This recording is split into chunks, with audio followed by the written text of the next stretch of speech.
മുൻ Indian football താരവും മലയാളികൾക്കേറെ പ്രിയപ്പെട്ട ആളുമായ IM വിജയനെതിരെ സോഷ്യൽ മീഡിയയിൽ വലിയ രീതിയിലുള്ള വംശീയ ജാതീയ വിദ്വേഷം തുളുമ്പുന്ന കമൻറ്റുകൾ വരികയാണ്. കഴിഞ്ഞ ദിവസം IM വിജയൻ്റെ മകൻ ആരോമലിൻ്റെ വിവാഹമായിരുന്നു. ആ വിവാഹ ചടങ്ങിൽ നിലവിളക്കടക്കം വെച്ചിരുന്ന സ്ഥലത്ത് കുറേ ഫ്രൂട്ട്സൊക്കെ ഉണ്ടായിരുന്നു. അതെടുക്കാൻ ഒരു കുട്ടി വരുമ്പോഴത്തേക്ക് ആ കുട്ടിയെ സഹായിക്കാൻ വേണ്ടി IM വിജയൻ അടുത്തേക്ക് ചെല്ലുകയും അതെടുത്ത് കൊടുക്കുകയും ചെയ്യുന്നുണ്ട്. ആ സമയത്ത് വിജയൻ്റെ കാലിൽ ചെരുപ്പുണ്ടായിരുന്നു. നിലവിളക്കിൻ്റെ അടുത്ത് ചെരുപ്പിട്ടുകൊണ്ട് IM വിജയൻ നിന്നു എന്ന് പറഞ്ഞുകൊണ്ട് ഇതിൻ്റെ വീഡിയോ പങ്കുവെച്ചത് ഒരു സോഷ്യൽ മീഡിയയിൽ ഇതിൻ്റെ വീഡിയോ പ്രചരിച്ചതോടെ അതിന് താഴെയായിട്ടാണ് ധാരാളം കമൻറ്റുകൾ വരുന്നത്. നമുക്ക് ഇവിടെ പറയാൻ പറ്റാത്ത തരത്തിലുള്ള വലിയ രീതിയിലുള്ള ജാതീയ വിദ്വേഷം തുളുമ്പുന്ന തരത്തിലുള്ള കമൻറ്റുകളാണ് നിറയുന്ന. IM വിജയനെതിരെ മാത്രമല്ല, IM വിജയൻ്റെ ആ ചടങ്ങിൽ പങ്കെടുത്തിരുന്ന വിനായകനെതിരെ കൂടിയിട്ട് ധാരാളം ഇത്തരത്തിലുള്ള കമൻറ്റുകൾ വരുന്നുണ്ട്. അതിനുശേഷം ഇന്നലെ അർജൻറ്റീനയുടെ മത്സര വിജയത്തിന് ശേഷം വിജയൻ ആഘോഷിക്കുന്ന ഒരു വീഡിയോ കൂടിയിട്ട് പുറത്തു വന്നിരുന്നു. അതിനടിയിൽ കൂടിയിട്ട് ഇത്തരത്തിൽ സമാനമായുള്ള വിദ്വേഷം തുളുമ്പുന്ന കമൻറ്റുകൾ വന്നുകൊണ്ടിരിക്കുകയാണ്. നമ്മളിതിലേക്കാണ്. പ്രമോദ് സാറ്, ഈ നിലവിളക്കിൻ്റെ ചുറ്റുവട്ടത്ത് നിന്നുകൊണ്ടുള്ള ഇത്തരം പ്രശ്നങ്ങൾ അതൊരു പ്രത്യേക, ഇപ്പോൾ ശബരിമലയിലെ സ്വർണ്ണക്കല്ലെടുത്താലോ അല്ലെങ്കിൽ അയോധ്യയിൽ ഇതെടുത്താലോ അവിടെ കുറ്റവാളികളാക്കപ്പെടുന്ന ആളുകൾക്ക് കിട്ടുന്ന പ്രിവിലേജ് ഇവിടെ എന്തെങ്കിലും സംഭവിച്ചു കഴിഞ്ഞാൽ പറ്റുന്നതും രണ്ടായിട്ട് കാണുന്ന മനുഷ്യരാണ് നമ്മുടെ കൂട്ടത്തിലുള്ള. അതിൻ്റെ ഒരു മനോനില, ഒരു സംഘപരിവാർ മനോനിലയുള്ള ആൾക്കാർ തന്നെ ആയിരിക്കില്ല ഇതിൻ്റെ പിന്നിലുള്ള എന്നുള്ള വ്യക്തമല്ലേ? അത് ശരിയാണ് സിഗേഷ് പറഞ്ഞത്. സംഘപരിവാർ മനോനിലയുള്ള എന്നുള്ളത് വളരെ വളരെ ശരിയായൊരു കാര്യമാണ്. കാരണം അവരെല്ലാം സംഘികളാണോ അല്ലെങ്കിൽ സംഘപരിവാറിൻ്റെ ആക്റ്റീവായിട്ടുള്ള വർക്കേഴ്സാണോ എന്നൊന്നും നമുക്ക് പറയാൻ കഴിയില്ല. അങ്ങനെയൊന്നും നമ്മളിപ്പോൾ അവരെ കുറിച്ച് പറയണമെന്നില്ല. പക്ഷേ ഒരു സംഘി മനോനില ഈ പറയുന്ന ആളുകൾക്കൊക്കെ ഉണ്ടാകാനുള്ള സാധ്യതയാണ് വളരെ കൂടുതൽ. അത് ആ സംഘി മനോനില എന്ന് പറയുന്നത് അത് കേവലം എന്താ പറയുക, ഈ അഭിപ്രായ പ്രകടനം നടത്തുന്ന ആളുകളിൽ മാത്രം ഒതുങ്ങുന്നതുമല്ല. കേരളത്തെ സംബന്ധിച്ചിടത്തോളം ഒരു അണ്ടർലൈയിങ് ആയിട്ടുള്ള ഒരു സംഗതി അതിനകത്ത് ഉണ്ട് എന്ന് തന്നെയാണ് വിചാരിക്കുന്നത്. നമ്മളിപ്പോൾ കേരളത്തെക്കുറിച്ച് സംസാരിക്കുന്ന ഘട്ടങ്ങളിലൊക്കെ നവോത്ഥാനത്തെക്കുറിച്ച് പറയും, പിന്നെ വലിയ വലിയ സമരങ്ങളെക്കുറിച്ച് പറയും, പിന്നെ പ്രക്ഷോഭങ്ങൾ, ഇപ്പോൾ എന്താ പറയുക, ക്ഷേത്രപ്രവേശന സമരങ്ങളെക്കുറിച്ച് പറയും, വഴി നടക്കാനുള്ള സമരത്തെക്കുറിച്ച് പറയും, എല്ലാം പറയും. ഇതെല്ലാം പറഞ്ഞുകൊണ്ടിരിക്കെ തന്നെ അന്തിമമായി നമ്മൾ എത്തിച്ചേരുന്ന ഒരു ഇടമുണ്ട്. അത് എന്ന് പറഞ്ഞാൽ അവനവൻ്റെ പ്രിവിലേജിന് ഹനിക്കുന്ന തരത്തിലുള്ള ഒന്നും ഉണ്ടാവാതിരിക്കുക എന്നുള്ളത്. ആ പ്രിവിലേജിനകത്ത്, ആ കാസ്റ്റ് പ്രിവിലേജിനകത്ത് നിന്നുകൊണ്ട് മാത്രമേ പിന്നെ നവോത്ഥാനത്തെക്കുറിച്ചും ഈ പ്രക്ഷോഭങ്ങളെക്കുറിച്ചും ഒക്കെ പൊതുവെ സംസാരിക്കുന്നുള്ളൂ എന്നുള്ളതാണ്. ആ പ്രിവിലേജ് എപ്പോൾ ഇല്ലാതാവുന്നു അല്ലെങ്കിൽ അതിനെപ്പോൾ പിന്നെ മുറിവ് തട്ടുന്നു, അത് പ്രതീകാത്മകമായിട്ട് പോലും എന്നുള്ളതാണ് നമ്മൾ കണ്ടത്. ഇപ്പോൾ അവനവൻ ഇരിക്കുന്ന സ്ഥലത്ത് ഞാനിരിക്കുന്ന സ്ഥലത്ത് വന്ന് പിന്നെ വേറൊരു ജാതിക്കാരന് ഇരുന്നു കഴിഞ്ഞാൽ ഒരാൾക്കുണ്ടാവുന്ന അപമാനവും അല്ലെങ്കിൽ അപ്പോൾ ചോദ്യം ചെയ്യപ്പെടുന്ന അയാളുടെ ഒരു ജാതി മേൽക്കോയ്മ ചോദ്യം ചെയ്യപ്പെടുന്നതിൻ്റെ അഭിമാനക്ഷതവും ഒക്കെ വേറൊരു വശത്താണെങ്കിൽ പോലും ഇതെന്ന് വെച്ചാൽ പൊതുവെ സിംബോളിക്കായിട്ട് പോലും അതിൻ്റേതായിട്ടുള്ള ബിംബങ്ങൾക്കുണ്ടാകുന്ന അപമാനം പോലും ഇവർ വലിയ അപമാനമായി എടുക്കാൻ കഴിയും വിധം ജാതി നമ്മുടെ ഉള്ളിലുണ്ട് എന്നുള്ളതാണ്.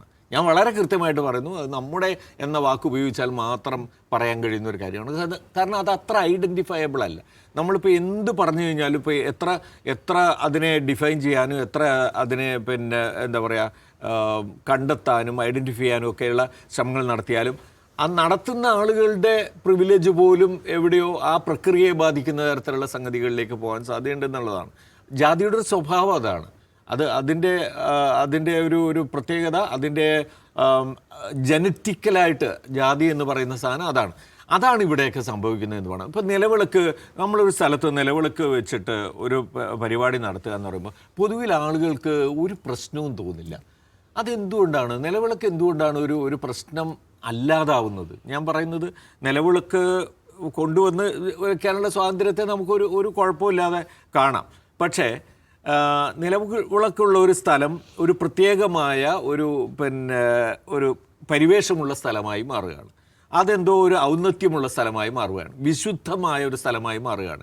ഈ നിലവിളക്കുകൾക്കൊക്കെ ഈ നിലവിളക്കുകളൊക്കെ എവിടുന്ന് എടുത്തുകൊണ്ട് വരുന്നതാണ് എന്നുള്ളതാണ് നമ്മൾ ആലോചിക്കേണ്ടത്. അത് നമ്മൾ ഫ്യൂഡൽ വ്യവസ്ഥയിൽ നിന്ന് ഇങ്ങോട്ട് എടുത്തുകൊണ്ട് വന്നതാണെന്ന് മനസ്സിലാക്കിയാൽ ആ പ്രശ്നം നമുക്ക് മനസ്സിലാക്കാൻ പറ്റുള്ളൂ. അപ്പോൾ അവിടെ ചെല്ലുന്ന ഒരാളെ സംബന്ധിച്ചിടത്തോളം അതിൻ്റെ വിശുദ്ധി കാത്തു സൂക്ഷിക്കണം. അതിന് അപവാദമായി വരുന്നതെല്ലാം എന്താ പറയുക, അത് മാറ്റി നിർത്തേണ്ടതാണ്. ചെരുപ്പിട്ട് അതിൻ്റെ അടുത്ത് പോകാൻ പാടില്ല. മറ്റേ ലൈറ്റർ വെച്ച് അത് കത്തിക്കാൻ പാടില്ല, ഇങ്ങനെയൊക്കെയുള്ള പല സാധനങ്ങളും വരും. അപ്പോൾ ഇത് മുഴുവൻ ഇതിനെ അസോസിയേറ്റഡ് ആയിട്ടുള്ള സംഗതിയാണ്. ഈ ഫ്യൂഡൽ കാഴ്ചപ്പാട്, ഈ സവർണ മേധാവിത്വത്തിൻ്റെ, ഈ മാടമ്പിത്തരത്തിൻ്റെ ഭാഗമായി വന്ന സാധനങ്ങളാണ് ഇത് എന്ന് മനസ്സിലാക്കണം. അല്ലാതെ അത് പിന്നെ എന്താ പറയുക, നിലവിളക്ക് എന്ന് പറയുന്നത് ഒരു പുതിയ കാല ഒരു സംഗതിയും അതിന് ചുറ്റും പിന്നെ ഉണ്ടാക്കിയിരിക്കുന്നത് കേരളത്തിൻ്റെ മഹത്തായ ഒരു പാരമ്പര്യത്തിൻ്റെ സംഗതി ഒന്നുമല്ല. ഇത് ഒരു കാലഘട്ടത്തിൽ നിന്ന് ചരിത്രപരമായി മുന്നോട്ട് എടുക്കപ്പെട്ടിട്ടുള്ള ഒരു സിമ്പലാണ് ഈ നിലവിളക്ക്. എല്ലാ ചടങ്ങുകളിലും പരിശുദ്ധമാക്കപ്പെടാൻ നിലവിളക്കാണ് വേണ്ടത് എന്നൊരു സങ്കല്പമൊക്കെ എങ്ങനെ വന്നു?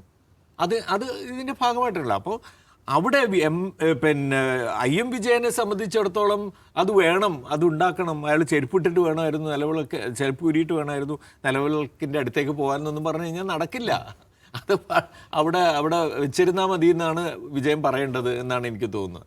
ആ സാധനമൊക്കെ അവിടെ വെച്ചിരുന്നാൽ മതി, എനിക്ക് സൗകര്യമുള്ള പോലെ ഞാൻ ചെയ്യും, അത് നിങ്ങൾ നിലവിളക്ക് ഇവിടെ കൊണ്ടുവന്ന് വെച്ചാലും ഇല്ലെങ്കിലും എൻ്റെ സൗകര്യത്തിനനുസരിച്ച് ഞാൻ പെരുമാറും എന്ന് പറയാനുള്ളതേ ഉള്ളൂ.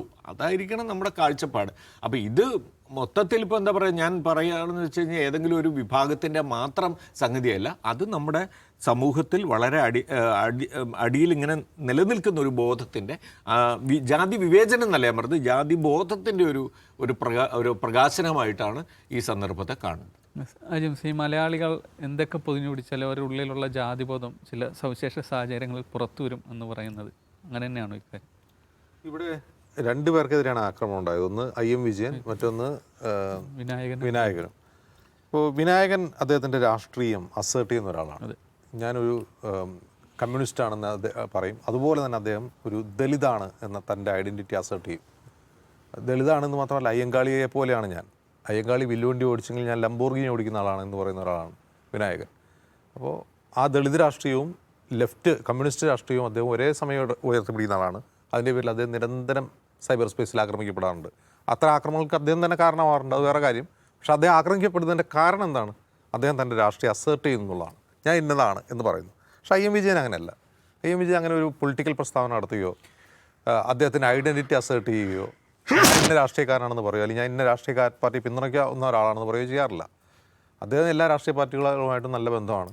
ഇപ്പോൾ ഇന്നലെ ആ വിവാഹ ചടങ്ങിൽ സുരേഷ് ഗോപിയൊക്കെ വന്നിരിക്കുന്നുണ്ടായിരുന്നു. അദ്ദേഹത്തിന് CPM-ഉമായിട്ടും ബന്ധമാണ്, കോൺഗ്രസുമായിട്ടും ബന്ധമാണ്, എല്ലാവരുമായിട്ടും നല്ല ബന്ധമാണ്. അദ്ദേഹം തൻ്റെ ഐഡൻറ്റിറ്റി അസേർട്ട് ചെയ്യുന്ന ഒരാളെ അല്ല, അദ്ദേഹം രാഷ്ട്രീയം പറയുന്ന ഒരാളെ അല്ല. എന്നിട്ടും എന്തുകൊണ്ടാണ് IM വിജയനെതിരെ ആക്രമണം എന്നുള്ളതാണ് പ്രശ്നം. ഇപ്പോൾ നിലവിളക്ക് ഒരു വിവാഹ മണ്ഡപത്തിലാണ് ഇരിക്കുന്നത്, അല്ലേ? വിവാഹ മണ്ഡപത്തിലാണ് നിലവിളക്ക് ഇരിക്കുന്നത്. വിവാഹ മണ്ഡപത്തിൽ നിലവിളക്ക് ഇരുന്നാൽ അതിനടുത്ത് ചെരുപ്പിട്ട് കൊണ്ടുപോകാൻ പാടില്ല എന്നുണ്ടോ? എനിക്കറിയില്ല. ഞാൻ പല നിലവിളക്കുള്ള ചടങ്ങുകളിലും, അത് പൊതുചടങ്ങുകളാവട്ടെ സ്വകാര്യ ചടങ്ങുകളാവട്ടെ, ഞാൻ പോയിട്ടുണ്ട്. അവിടെ എല്ലാവരും ചെരുപ്പിട്ടുകൊണ്ടാണ് നിൽക്കാറുള്ളത്. ചെരുപ്പൂരി വെച്ചിട്ട് നിലവിളക്കിൻ്റെ അടുത്ത് നിൽക്കുന്നില്ല. അപ്പോൾ ഇനിയിപ്പോൾ അങ്ങനെ എന്തെങ്കിലും ആചാരമുണ്ട് എന്ന് തന്നെ കരുതുക, നിലവിളക്ക് കത്തിച്ച് വെച്ചാൽ അതിനടുത്ത് ചെരുപ്പിട്ട് പോകാൻ പാടില്ല എന്ന് കരുതുക. അപ്പോൾ അവിടെ ഉയരുന്നൊരു പ്രധാനപ്പെട്ട ചോദ്യം എന്താണ് നിലവിളക്ക് എന്നുള്ളതാണ്. ഒരു മതാചാരത്തിൻ്റെ ഭാഗമായി നിലവിളക്ക് കത്തിച്ച് വെച്ചാൽ അതിൽ ചെരുപ്പിട്ടുകൊണ്ട് പോകാൻ പറ്റില്ലെങ്കിൽ നിലവിളക്ക് ഒരു മതചിഹ്നമാണ്. അത് സമ്മതിക്കണം ആദ്യം. അത് മതചിഹ്നമാണോ അല്ലേ? അത് കേരളത്തിൽ വളരെ പ്രധാനപ്പെട്ട പ്രശ്നമാണ്. നിലവിളക്കൊരു മതചിഹ്നമാണോ അതല്ല?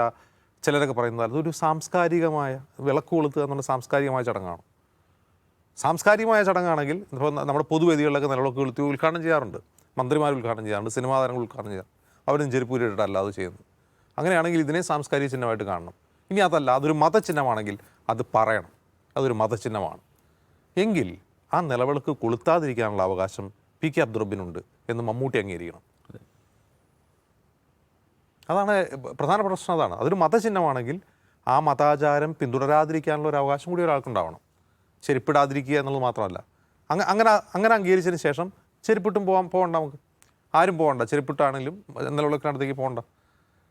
നിലവിളക്കിനടുത്തേക്ക് പോകാതിരിക്കാനുള്ള അവകാശമുണ്ട്. ഞങ്ങൾക്ക് ചെരുപ്പ് ഊരാൻ ബുദ്ധിമുട്ടാണ്, ഞങ്ങൾക്ക് മാറി നിൽക്കാൻ പറ്റണം. അല്ലെങ്കിൽ ഇതൊരു മതാചാരമാണ്, നിലവിളക്ക് കൊളുത്താതിരിക്കാൻ പറ്റണം. ഇത് ഒരേ സമയം തന്നെ നമ്മളിതിനെ സാംസ്കാരിക ചിഹ്നമായിട്ടും അതേസമയം തന്നെ മതചിഹ്നമായിട്ടും കൊണ്ടു നടക്കാൻ കഴിയില്ല. ചിലപ്പോൾ ഇത് രണ്ടും ഇടകലരുന്ന ഏരിയകളുണ്ടാവും, സംസ്കാരവും മതവും ഇടകലരുന്ന ഏരിയകളുണ്ടാവും, തീർച്ചയായിട്ടും ഉണ്ടാവും. പക്ഷേ അവിടെ നിന്ന് ആ സാംസ്കാരിക ചടങ്ങിൽ നിന്ന് വിട്ടു നിൽക്കാൻ മറ്റൊരാൾക്കുള്ള അവകാശത്തെ നമ്മൾ വകവെച്ചു കൊടുക്കണം. ഒന്ന്. രണ്ട്, ഇത് ഏതെങ്കിലും തരത്തിൽ നിലവിളക്കിനെ IM വിജയൻ അവഹേളിച്ചത് കൊണ്ടല്ല അദ്ദേഹം ചീത്ത വിളി കേൾക്കേണ്ടി വരുന്നത്, അത് അദ്ദേഹത്തിൻ്റെ ദളിത് സ്വത്വം കൊണ്ടാണ്. ആ കമൻറ്റുകൾ വായിച്ച് നമുക്കറിയാം. ഒരുപക്ഷെ മമ്മൂട്ടിയാണ് ഈ ഷൂ ഇട്ടുകൊണ്ട് നിലവിളക്ക് കൊളുത്തിയിരുന്നെങ്കിൽ ആരും ചീത്ത വിളിക്കില്ല. അല്ലെങ്കിൽ മറ്റൊരാളാണ് അത് ചെയ്തതെങ്കിൽ ചീത്ത വിളിക്കില്ല. അത് IM വിജയൻ ആയതുകൊണ്ടാണ് ആ വിളി അദ്ദേഹത്തിന് കേൾക്കേണ്ടി വരുന്നത്. അത് ആദ്യം മനസ്സിലാക്കേണ്ടത് IM വിജയനാണ്. രണ്ടാമത്, ഈ വിളികളെല്ലാം നേരത്തെ സികേഷ് പറഞ്ഞ സംഘപരിവാർ ബോധം ഉള്ളവരിൽ നിന്നാണ്. ആ സംഘപരിവാർ ബോധം ഇല്ല എന്ന് പറയുന്നവരിൽ നിന്നും ഇതുണ്ടാവും. ഈ നിലവിളക്കിൻ്റെ പ്രശ്നത്തിൽ സംഘപരിവാർ ബോധമില്ല, ഞങ്ങൾ അവർക്കെതിരാണ് എന്ന് പറയുന്നവരും നിലവിളക്ക് കൊളുത്താൻ മടിക്കുന്ന ഒരാളെ ചീത്ത വിളിക്കും. ഈ നിലവിളക്ക് കൊളുത്തുന്ന ആളുകളെ പറ്റി അവരുടെ സ്വത്തത്തെ ഉദ്ദേശിച്ച് ഫാത്തിമ തഹ്ലീക്കെതിരെ കഴിഞ്ഞ ദിവസം എന്തുകൊണ്ടായിരുന്നു, നിലവിളക്ക് കൊളുത്തി എന്ന് പറഞ്ഞിട്ട് അവരെ സൈബർ അറ്റാക്ക് ചെയ്യുന്നുണ്ടായിരുന്നു.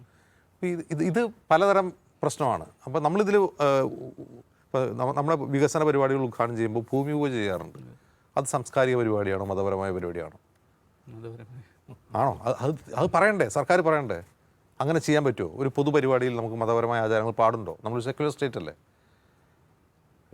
അങ്ങനെ നിലവിളക്ക് കൊടുത്തൽ ഇങ്ങനെയുള്ള ഞാൻ പറയുന്നത് മതാചാരങ്ങളെ ഒരു കാരണവശാലും ഒരു മതത്തിൻ്റെയും മതത്തെയോ മതാചാരങ്ങളെയോ നമ്മുടെ പൊതു സ്പേസിലേക്ക് കൊണ്ടുവരാതിരിക്കുക എന്നുള്ളതാണ് ഭരണകൂടം ചെയ്യേണ്ടത്.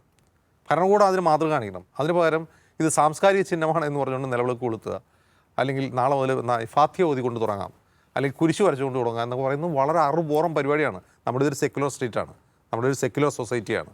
അതിനാദ്യം മാതൃക കാണിക്കേണ്ടത് ഈ പറയുന്ന ഭരണകൂടമായിരിക്കണം. പക്ഷെ ഭരണകൂടം തന്നെ തേങ്ങ ഉടച്ചുകൊണ്ടും ഭൂമി പൂജ നടത്തിക്കൊണ്ടും വികസന പരിപാടികൾ തുടങ്ങുമ്പോൾ ഇത്തരം വിവാദങ്ങൾ സ്വാഭാവികമാണ്. നിലവിളക്ക് ഒരേ സമയം തന്നെ ഒരു സാംസ്കാരിക ചിഹ്നമായും മതത്തിൻ്റെ ചിഹ്നമായും ഉപയോഗിക്കുന്ന സവിശേഷ തരത്തിലുള്ള ആളുകൾ നമ്മുടെ ഇടയിലുണ്ട്. അവരാണ് തരാതരം പോലെ ഇതിനെ ഉപയോഗിക്കുകയും ഇതിനെ വിവാദമാക്കി തീർക്കുകയും ചെയ്യുന്നത്.